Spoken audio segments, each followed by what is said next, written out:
and welcome to The Piping Show. I'm Andrew Bova, your host this week, coming to you from the library at the National Piping Centre.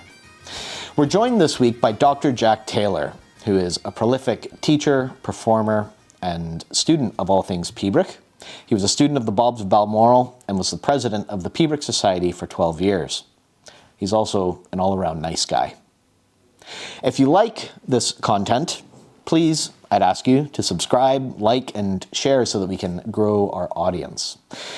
Before we go to Jack, let's go first to Helen Urquhart with this week's news. On Saturday 4th of March at the Royal Hotel Cookstown, Northern Ireland, there's a Kids with Cancer charity event featuring Fred Morrison, Inveraray District Pipe Band and more. Tickets for this event are £20. You can find out more at the Big Rab Show Facebook page. Last week, the RSPBA announced that the first pipe band major, the British Pipe Band Championships, is cancelled for 2023. You can find out more about this at rspba.org. On Friday the 17th of February, there will be a Sterling piping recital at the King Robert Hotel at 7:30 p.m, featuring Roddy McLeod and Willie McCallum. Tickets are £10 on the door. You can find out more about this event and more events that are coming up on the calendar at www.bagpipe.news. This Saturday, the 18th of September, the National Piping Centre Junior Contest will take place. We look forward to welcoming back all the young pipers that we've missed seeing in the last couple of years. Hello there. In advance of my conversation with Dr. Jack Taylor, who of course is former president of the Peebrick Society and a former pupil of the Bobs of Balmoral, I thought we would take a look at this book, which is General C.S. Thomason's Kilmore. Now, we're looking at this because Thomason was the first president of the Peebrick Society, and this particular book belonged to Bob Brown. So we can see the inscription in the front of the book discusses that it was given to Bob Brown by Dr. Kenneth Mackay of Laggan in October of 1960. Now, Thomason's Kilmore is an interesting sort of bit of piping and Peebrick history, in so much as this book was designed to be an affordable book for pipers. And as much as somebody like Donald MacDonald revolutionized the way that we write Peebrick in having our theme note stems go down and our grace note stems go up, Thomason was the first one to really use abbreviations in the way that he wrote his tunes, and that allowed him to put many tunes into this small collection. This book was kindly donated by Bob Brown's grandson, and when we received it, I spent some time going through it, and there's a number of newspaper clippings and articles in the back. One of the things that I found was a letter from the Peebrick Society, dated 1966. The letter's in response to a query by Bob Brown asking about the various editions that were published of this book. Initially, the book was published in, I believe, 1900, with a following publication in 1905 and a few subsequent publications after that. But what this letter outlines is a difference between the first publication and subsequent publications, and that is the addition of a tune in subsequent publications. So, if we open up this copy to page 327, we see the lament for Sir John Garvey MacLean of Call. However, if we look at a subsequent publication, now this was published in 1975, and it's a reprint of a subsequent publication of this book. We see on page 327, again, lament for Sir John Garvey MacLean of Call. But if we flip the page,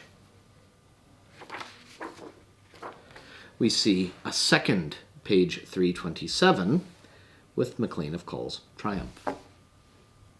We could do loads of episodes about this book. It's a hugely important and often overlooked publication in the history of Peebrick. To that end, I've been going down a wee bit of a rabbit hole researching General Charles Simeon Thomason, and you can expect to see some future episodes about him and more about this book in the future. I'd like to say a quick thank you to Dr. John Frater and Dr. Jack Taylor, both of whom shared some of their knowledge when I was preparing for this segment.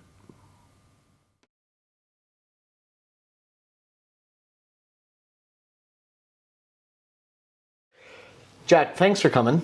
It was a fortuitous thing. I think before I say anything, I want to say thanks for our correspondence last week about the clock. I was doing that research and I just kind of thought, who might know about this? And so reached out to you. And for the viewers at home who maybe haven't seen that episode, Jack was very forthcoming about your time with the Bobs and a wee bit about the clock. But yeah, when I was sending that email, I thought it'd actually be good to get you on the show. So it's lucky that you're in town this weekend, and thanks for coming. So just to get started with a wee bit about sort of your piping career, I was wondering, could you tell us about how you got into piping?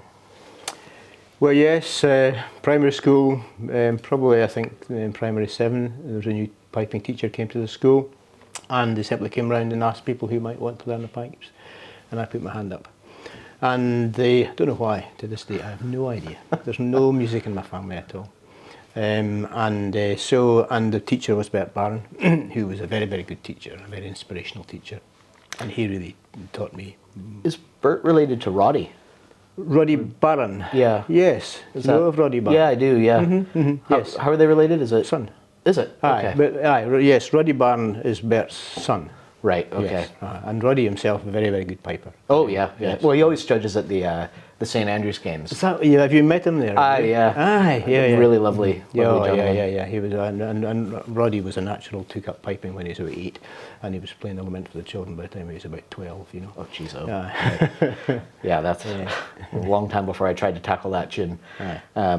Yeah. So then you started studying with Bert. Yep. And then did you study with him until you went to university? Yes. Okay. Yes, and it was Bert who suggested that I would go and see Bob Nichol when I went to university. Right. I decided to go to Aberdeen University, probably actually because there was tuition available out there. Right. I was accepted for Aberdeen University, went there, and Bert introduced me to Bob. He took me up, I think, when I was still at school, and I met Bob for the first time at that time.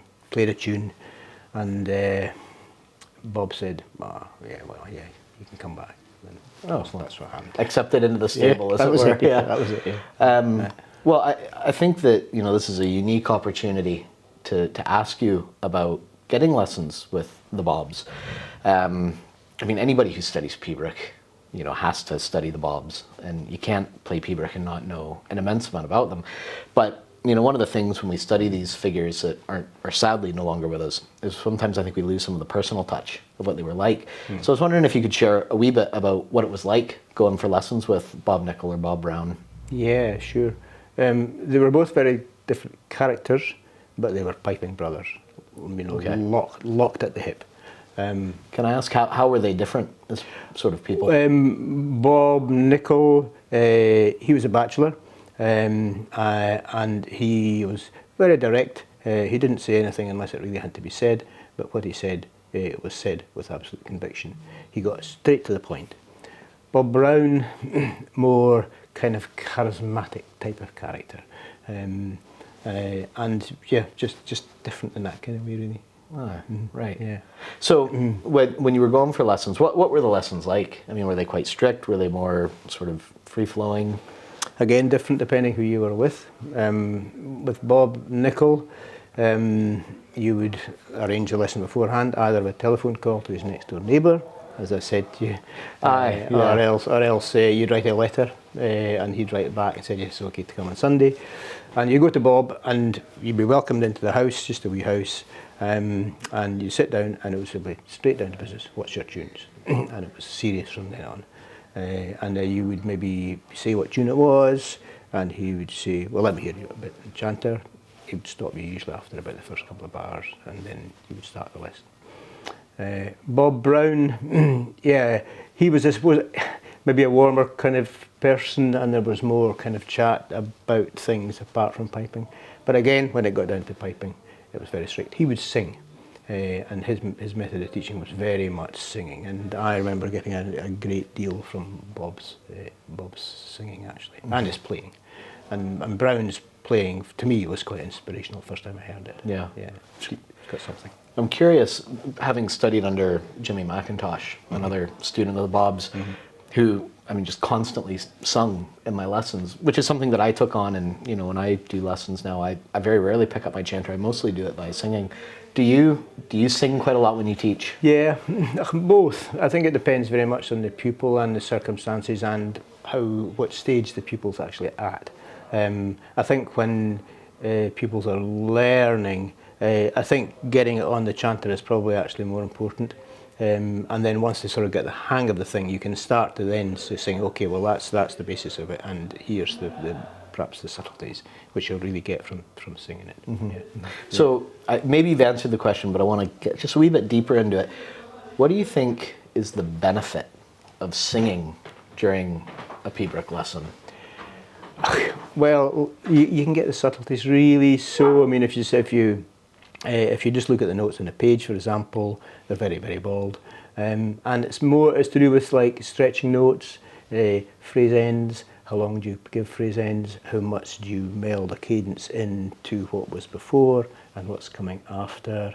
And you can really only get that, I think, by singing. Mm-hmm. And I often would say, okay, we'll sing the start of the tune. Now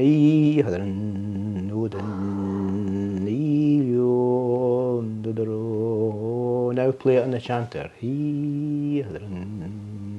And that way you'll kind of get into the set of the tune. So do you have your students sing as well then? Aye. Right. Why? Mm-hmm. Depending on the student. I mean, but it's amazing how they do. You know, once they get a bit comfortable, then they'll come in at it. Yeah. Well, maybe I need to start folding that in my... I encourage them to do it, but usually it's do this at home. Mm-hmm. Maybe I'll be... Yeah, or let's sing it together.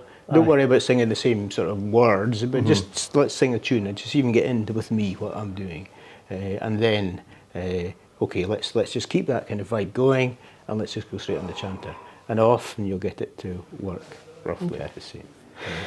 Well, speaking of words and singing, I think that's maybe a good segue. I wanted to ask you about your book that you wrote with Patrick Millard, the Pipers' Meeting, which is the Cantrach. Could you tell us a little bit about that book for our viewers who maybe haven't come across it? Yeah, sure. It came through my involvement in the Pibroch Society. One of the first conferences I went to, I met Barnaby Brown, who's a terrific enthusiast about the Cantrach. And Barnaby said, you know, there are 60 tunes in the Cantrach that haven't been written out in staff notation. I said, I hadn't a clue. And I hadn't figured much in my education up to that point.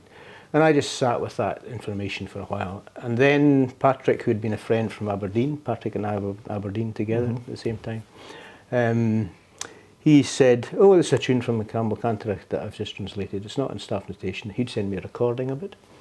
And it was usually very nice, and I would say, great, and I'd put it on the website. And he eventually came to the Pibroch Society conference with 4 of these tunes he translated, he played them. And I said, have you got them in staff notation? No, I just read it from the, it's taken me a long time to work it out.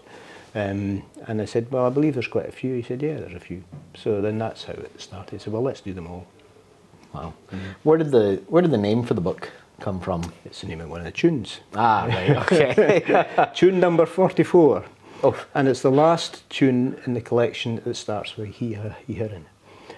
That collection is all organised. All the first tunes start with He Herin, the first 44. Right. And then it gradually kind of goes up the scale, not in a absolutely logical fashion, but gradually the tunes get higher in pitch. So it was all thought out. It wasn't just somebody randomly sitting down. So that's where Piper's Meeting. I know it might have been composed by Colin Campbell himself, and it was about certainly the first meetings, competitions that took place, Falkirk Tryst. That would be the time of the Falkirk Tryst when Colin Campbell was writing his stuff. Yeah. Well, certainly. I mean, I've thumbed through the book. I've used it a wee bit. There's some great wee tunes in there. I never clocked the going up the scale with the tunes. So I'm going to have to go back and look at that. That's clever. I like that. You mentioned the Pibroch Society, of which you were president for 12 years. Is that correct? So a long tenure. When you were the president of the Pibroch Society, can you tell us a little bit about sort of the initiatives that you put in place, or maybe some of the projects you were involved with through the Pibroch Society? Yeah, I think the main direction I saw the Pibroch Society needing to go in, and I think I wasn't alone in this, was to become a bit less exclusive, a bit less of a gentleman's club, when you had to be proposed and seconded, and you had to... Really? Yeah, you did. It was all... It was like that, yeah. I didn't know that. Yeah. I've always just gone online and paid my membership fee and joined. Well, that's it, exactly. Well, it was all known. You had to have a letter, and you had to have a seconder, and it had to be looked at by the committee, and if you were, if you had the correct credentials, as they would have judged, then you could join. So that's really what it was. And of course, technology was coming in and so on. And it just seemed the very obvious thing to do was there was a website, a very, very well done website by John Dunn. It was small, but it had some very, very good stuff on it. And well, that was obviously the way to go. And so we changed the website. That was project number 1, really. And project number 2 was to open up membership to anybody, really. We didn't have to feel we had to vet them, and I think through doing that, it led more to the impression that the society was less of a sort of exclusive little club that nobody knew anything about. People didn't even know who were on the committees and all that sort of stuff. That it was a much more kind of open sort of organisation. Well, I mean, that the Peabrick Society as a reference is one of the most valuable sort of tools in a student's toolkit. Aye. It's when I start a student or I work with any of my students, one of the first things I ask is, are you a member of the Peabrick Society? If not, go and get that sorted, because it's just so much information. And it's not just tunes, it's recordings and sheet music, but there's so many interesting things to find in the notes from the proceedings of the Peabrick Society. It's a great resource. I didn't know that it was you who opened that up. Or indeed that it needed to be. So thank you for that on behalf of Peabrick students everywhere. Well, it was. I mean, the proceedings of the conference. I mean, the conferences were started in 1970. I think was about the first conference, and they were keen to do it in a sort of academic fashion. So let's have a proper conference and let's have proceedings. And so they're always done and if you remember, you got by post a copy of the proceedings every year. Oh, right. And so then obviously when the internet came along, the obvious thing was to make them available to everybody. Great. Well, I'm aware of time here. It's been a real pleasure sitting down and talking to you. I appreciate you taking the time out of your visit to Glasgow to come and sit and chat to me. Really appreciate it. Thank you very much. It's been a pleasure, Andrew.